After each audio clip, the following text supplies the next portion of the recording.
Hello everyone, स्वागत है आपका मेरे चैनल में। साफ साफ दिए हैं, उन्हें हमें अलग से क्लीन करना है। तो साफ ये बत्तियां जो हैं इन्हें भी एक बड़े दीपक में हमें रख लेना है और इसका यूज़ हम बाद में बताएंगे। तो सबसे पहले हमने एक कटोरे में लिया है पानी। आप चाहें तो इसे फ्राई पैन में भी ले सकते हैं। और मैंने इसमें पानी लेकर के इसमें डाला है नमक और इस पानी को मैं गर्म कर लेती हूँ। और गर्म हमें जो गुनगुना होता है उससे तेज़ गर्म करना है, यानी कि काफ़ी तेज़ गर्म करना है। और इसमें बस हम नींबू डालेंगे और नींबू लेकर के आधा काट कर नींबू निचोड़ देना है। और बस इसमें हमें डालना है थोड़ा सा बेकिंग पाउडर। आप दुनिया के किस कोने से मेरी वीडियो देख रहे हैं तो मुझे कमेंट करके ज़रूर से बताइएगा। तो आप मेरे चैनल पर नए हैं तो मेरे चैनल को सब्सक्राइब भी कीजिएगा और मेरे वीडियो को लाइक शेयर कमेंट कीजिएगा। तो बस इसमें हम अपने जो साफ साफ से दिए हैं उन्हें डिप करते जाएंगे। तो इस तरह से हमें अच्छे से डिप कर देना है और थोड़ा तेज़ गर्म पानी रखना है, ज़्यादा इन्हें नहीं उबालना है, हल्का सा इन्हें करना है। तो जो इनके अंदर थोड़ी सी चिकनाई रह गई है वो भी साफ़ हो जाएगी। तो फिर ये दिए हमारे बहुत यूज़फुल हो सकते हैं और बिल्कुल नए जैसे हो जाएंगे। इन दिए को हमने डिटर्जेंट में नहीं डाला है क्योंकि दिए जो होते हैं वो डिटर्जेंट सोख लेते हैं और खाने पीने में हम उन्हें इस्तेमाल नहीं कर सकते और ना ही करना चाहिए। वो बहुत हमें घातक सिद्ध हो सकते हैं। तो इसलिए मैंने ये दिए नींबू और बेकिंग सोडा और नमक गर्म पानी में साफ़ किए हैं। तो इस तरह से इन दियों को इस तरह से साफ़ करेंगे और हमें लेना है एक ऑयलिंग ब्रश और उसकी सहायता से हम दियों को साफ़ करेंगे। तो आप देख सकते हैं, तो मैंने इन्हें चिमटे से पकड़ पकड़ अच्छे से हिला हिला कर डिप किया है। और बस इस कटोरे को हम गैस से नीचे उतार लेते हैं और बस अब इसको थोड़े से हम रखे रहने देते हैं 5-10 मिनट के लिए। जब कुछ ठंडे हो जाएंगे तब इन्हें हमें ऑयल का ब्रश लेना है और इस तरह से इन्हें घुमा घुमा करके जो इनके अंदर ऑयल चिपका हुआ है थोड़ा बहुत वो भी निकल जाएगा। तो इस तरह से हमें क्लीन करना है और इनके अंदर भी जो दिए पानी को एब्जॉर्ब करेंगे तो इनके अंदर जो चिकनाई चली गई है वो भी निकल जाएगी। तो इस तरह से इन दियों को अच्छे से साफ़ कर लेना है। तो बस मैंने ये ऑयल इनके ब्रश से सब साफ़ कर लिए हैं और एक साफ़ प्लेट में मैं इन्हें निकाल देती हूँ। तो इस तरीके से आप देख सकते हैं दिए बिल्कुल क्लीन हो गए हैं और इन दियों को हम खाने पीने की चीज़ों में भी इस्तेमाल कर सकते हैं, क्योंकि डिटर्जेंट वाले दिए खाने पीने की चीज़ों में बिल्कुल भी नहीं इस्तेमाल करने चाहिए, क्योंकि ये मिट्टी के अंदर सोख लेने की क्षमता होती है। और डिटर्जेंट पाउडर में भिगो करके साफ़ करेंगे तो फिर उसे खाने में जब हम डालेंगे तो वो हमें बहुत ही नुकसानदेह हो सकता है और उससे कैंसर की बीमारी तक हो सकती है। तो इसलिए हमने ये नींबू नमक और बेकिंग सोडे से साफ़ किए हैं। तो अब हम दिए की एक नई ट्रिक बताते हैं। तो हमने ये बड़ा वाला दिया लिया है और इस बड़े दिए का हम बहुत अच्छा यूज़ करने वाले हैं। तो हमें पहनाना है इसे मोजा। तो आपने यदि कभी दीपक को इस तरह से मोजा पहनाकर नहीं देखा है तो आज ज़रूर पहना कर देखें। तो इस तरह से हमने मोजे को पहनाया है। तो अब हम सबसे पहले इस दिए में धूप बत्ती रख देते हैं। खुशबूदार अच्छी सी धूप बत्ती हम इस दिए में रख देते हैं। और अब इसमें हम रखेंगे थोड़ा सा अच्छा वाला कपूर। तो कपूर भी हमें इसमें रख देना है। और इसमें हम अभी एक चीज़ और ऐड करेंगे और इसमें डाल देनी है हमें 5-6 लौंग। और बस इस तरीके से हमने दिए में इसे कर दिया है। और इस दिए को हम डालेंगे सॉक्स में और सॉक्स से इस दिए को अच्छे से हम बंद कर देते हैं। आप कपड़ा भी ले सकते हैं, लेकिन कपड़े के अंदर वो बात नहीं होती है जो सॉक्स के अंदर होती है। सॉक्स अच्छे से इसे बांध लेता है। तो इसे बांधने में भी आसानी होती है क्योंकि ये सॉक्स नायलॉन का है, तो इसे खींचा जा सकता है कपड़े को। तो बस इस तरीके से हमने इसे बांध दिया है। और जो आगे से बड़े बड़े होल बन गए हैं, इसकी जो स्मेल है वो बाहर तेज़ी से आएगी। तो बस इसको हमने तैयार कर लिया है और इसका हम बहुत अच्छे से प्रयोग करेंगे अपनी अलमीरा के अंदर, या आप इसे शू रैक में भी रख सकते हैं। तो इसमें जो खुशबू निकलती है तो जो अलमीरा के अंदर बैड स्मेल है वो बिल्कुल भी नहीं आएगी। तो इसकी लौंग और कपूर की खुशबू बहुत अच्छे से आएगी। तो इससे हमारी जो बैड स्मेल है वो निकल जाएगी हमारी अलमीरा की। और शू रैक में भी आप इसे रख सकते हैं। तो इस तरीके से फ्रेंड्स आप अपनी अलमीरा में रखिए और अपनी जो अलमीरा है वो खुशबूनुमा बन जाएगी। और ये खुशबू यानी पहचानी होती है, कोई इनसे आपको एलर्जी भी नहीं होगी, क्योंकि कुछ लोगों को ज़्यादा तेज़ खुशबू से एलर्जी होती है और उन्हें चक्कर आने लगता है। तो ये ऐसा भी नहीं है, ये हल्की खुशबू है और इस तरह से आप कर सकते हैं। और धूप बत्ती की भी अच्छी खुशबू है, वो भी आपके अलमीरा में खुशबू बढ़ाएगी और बैड स्मेल को ख़त्म करेगी। तो ये बहुत यूज़फुल सी ट्रिक है फ्रेंड्स, आप इसे ज़रूर से फॉलो करिएगा।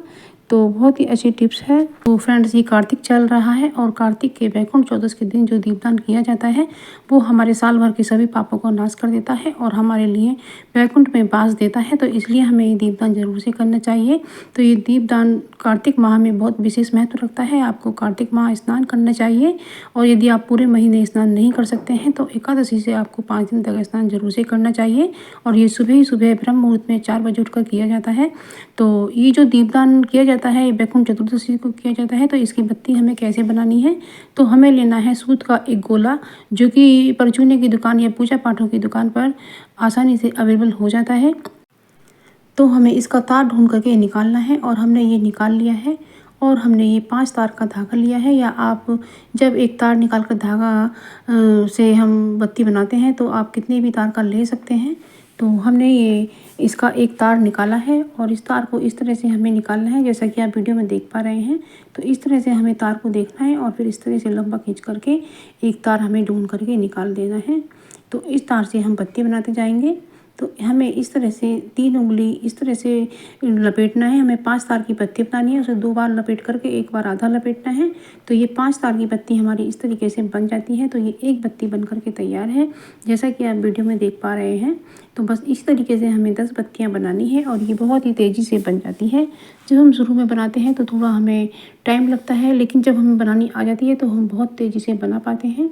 तो इस तरीके से हमने ये 2 बत्तियां बना ली हैं।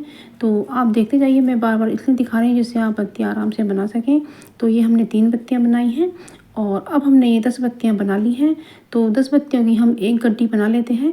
तो इस तरीके से हमें 10 बत्ती एक साथ इकट्ठी करके बत्तियां बना लेनी है। तो इससे हमें गिनती करने में आसानी हो जाएगी। तो ये 10 बत्ती की मैंने एक गड्डी बनाई है और उसी तरीके से हम और भी बत्तियां बना लेते हैं और ये बहुत तेज़ी से बन जाती हैं। और यदि आप जल्दी से एक दिन में ना बना पाए तो आप पहले ही बत्तियों को बनाना शुरू कर दीजिएगा और धीरे धीरे आप 100 बत्ती करके रोज़ एक दिन में 100 बत्ती बना करके इस तरह से आप 365 बत्ती बना पाएंगे। तो अब हमने ये 20 बत्तियाँ बना ली हैं। तो इसी तरीके से जोड़ करके हमने ये 10 बत्तियाँ बनाई हैं, यानी कि 10 गड्डियाँ और ये 100 बत्तियाँ हैं। तो इस तरीके से अब हम 100 बत्तियों की एक गड्डी बना लेते हैं। तो इस तरीके से आप जल्दी जल्दी बना पाएंगे। तो ये हमने 100 गड्डियाँ बनाई हैं। बाज़ार में इनकी कीमत ज़्यादा होती है और घर पर ये हमारे सस्ते में पड़ जाती हैं। तो आपको बनानी भी ज़रूर से आनी चाहिए। तो इस तरीके से हमने ये एक गड्डी 100 बत्तियों की बनाई है और इसी तरीके से हम 100 बत्तियों की 2 गड्डियाँ और बनाएंगे और फिर हमें 365 की एक गड्डी बनानी है। तो इस तरीके से हमारी 365 बत्तियाँ आराम से बन जाएंगी। तो ये हमने एक 100 बत्ती की गड्डी बनाई है। तो इसे हम एक तरफ बांध देते हैं जिससे हमें बत्तियाँ गिनने में आसानी हो और ये बत्तियाँ इधर उधर चिपके भी ना या निकले ना। तो इस तरीके से हमें विष्णु भगवान जी के लिए 5 तार की बत्ती बनानी होती है और ये वैकुंठ चतुर्दशी को जलाई जाती हैं। ये बहुत ही महत्व रखता है ये दीपदान और हमारे आगे के जो जन्म होते हैं उन्हें आसान करता है और हमें वैकुंठ धाम में इसका वास मिलता है। तो इसलिए हमें ये दीपदान ज़रूर से करना चाहिए। तो इस तरीके से अब हम दूसरा तरीका भी आपको बत्तियां बनाने का बताते हैं। ये हमारी 5 तार की बत्तियां हैं, यानी कि ये 5 तार का गोला है और इस तरीके से हम लपेटते जाएंगे और हमें ये 50 बार लपेट देने पर ये हमारी 100 बत्तियां बन जाएंगी। तो इस तरीके से हम इसे 50 बार लपेट देते हैं, यानी कि 50 बार लपेटने से 5 तार की एक बत्ती है तो 2 जगह 2 बत्तियां बन जाएंगी। तो इस तरीके से हमारी ये 100 बत्तियां बहुत ही आसानी से बन जाएंगी। ये दीपदान की बत्तियां आप एक दिन में भी बना सकते हैं। तो ये हमारी 100 बत्तियां बन गई हैं और बस इसे हम कैंची से कट कर देते हैं, या आप ऐसे भी जला सकते हैं। और कैंची से कट करने के बाद में ये हमारी 100 बत्तियाँ आसानी से बन जाएंगी और 365 बत्तियाँ आप इस तरीके से बहुत जल्दी बना पाएंगे। तो ये 2 तरीके हैं दीपदान की बत्तियाँ बनाने के। आपको जो ठीक लगे वो इस्तेमाल कर सकते हैं। तो मैंने आपको दीपदान की बत्तियाँ बनाने के 2 तरीके बताए हैं और ये दोनों ही बहुत ही आसान हैं। तो ये देखिए 100 बत्तियाँ बन गई हैं और मेरी 100 बत्तियाँ नीचे बन गई हैं। तो अब मेरी ये 200 बत्तियाँ हो गई हैं और अब मैं 100 बत्ती और बना लेती हूँ। तो मेरी ये 100 बाती बन गई हैं। अब ये मेरी 300 बाती हो गई हैं। तो अब मुझे 65 बाती और बनानी है। तो बस मैंने ये 65 बाती भी बना ली है। तो बस इस तरीके से मेरी ये एक गड्डी 365 बातियों की बन करके तैयार है। तो बस इन बातियों को अब मैं एक जगह करके इनको मैं एक जगह बांध देती हूँ और ये गड्डी बन करके तैयार हो जाएगी। तो बस इस तरीके से मैं एक मजबूत धागे से इन्हें बांध देती हूँ। इसी सूती गोले में से बांध देना है। तो बस ये 365 दीपदान की बत्तियाँ मेरी तैयार हैं। तो इसी तरीके से आपको करना है। ये बहुत ही ईज़िली काम है और ये बहुत ही पुण्यदायक है और ये कार्तिक माह में हमें बिल्कुल भी नहीं चूकना चाहिए, ये हमें ध्यान से करना चाहिए। इससे आप अपने परलोक को भी सुधार सकते हैं और आपको वैकुंठ धाम में वास मिल सकता है। तो इस तरीके से कीजिए और जब इसे दीपदान हम करते हैं तो इसके साथ थोड़ी दक्षिणा भी रखनी है। आपकी श्रद्धा है, आप 10 रुपये से लेकर कितना भी रख सकती हैं और इसके साथ थोड़ा कुछ मिष्ठान या चावल वगैरह भी रख दें या फिर आपकी मर्ज़ी हो तो आप दक्षिणा भी दे सकती हैं। तो बस इसी तरीके से हमें दीपदान के लिए बत्तियां बनानी है और हमें या तो हमें गंगा जी पर दीपदान करना है या हमें किसी देवालय में करना है या फिर कहीं भी आप न जाएँ तो आप अपनी तुलसा जी के गमले के पास भी दीपदान कर सकती हैं। तो इस तरीके से हमें स्वास्तिक बनाना है। मैं प्लेट में दिखा रही हूँ, आप चाहें तो गमले के पास भी ज़मीन में बना सकती हैं। और इस तरीके से स्वास्तिक बनाने के बाद में इस पर रखने हैं हमें चावल और इस पर रखनी है हमें मौली। और मौली रख देने के बाद हमें इसमें थोड़ी चीनी भी रख सकते हैं और इस पर हमें दिया रखना है। और दिया आप मिट्टी का भी ले सकते हैं या आप दीपदान मंदिर में करने जाएं या कहीं भी करने चाहें तो आप पीतल का दिया भी ले सकते हैं या स्टील का भी लिया जा सकता है। तो इसमें मैंने तो ये तिल का तेल डाला है, आप इसमें देसी घी भी डाल सकती हैं। आप देसी घी डालें तो ज़्यादा अच्छा रहेगा। और ये मैं एक बत्ती रख कर दिखा रही हूँ और आपको यहाँ 365 बत्ती रखनी है। तो मैं 365 बत्तियाँ तो अपनी मंदिर में जलाऊंगी दीपदान करते समय वैकुंठ चौदस को, इसलिए मैं यहाँ पर एक बत्ती ही रख कर दिखा रही हूँ। और इस तरीके से हमें मंत्र देना है और इस पर हमें दक्षिणा भी रख देनी है।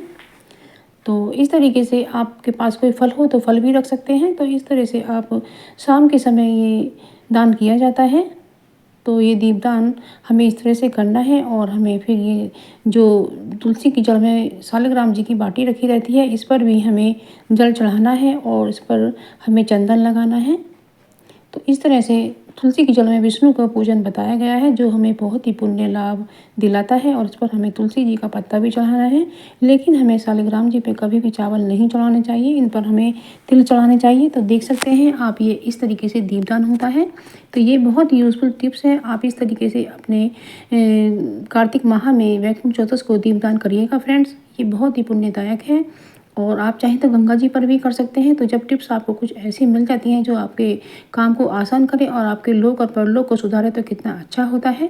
तो मैं नई नई वीडियो लेकर आती रहती हूँ, आप ज़रूर से देखते ही रहिएगा फ्रेंड्स। मैंने ये किचन टिप्स के अंतर्गत ही आपको बताया है।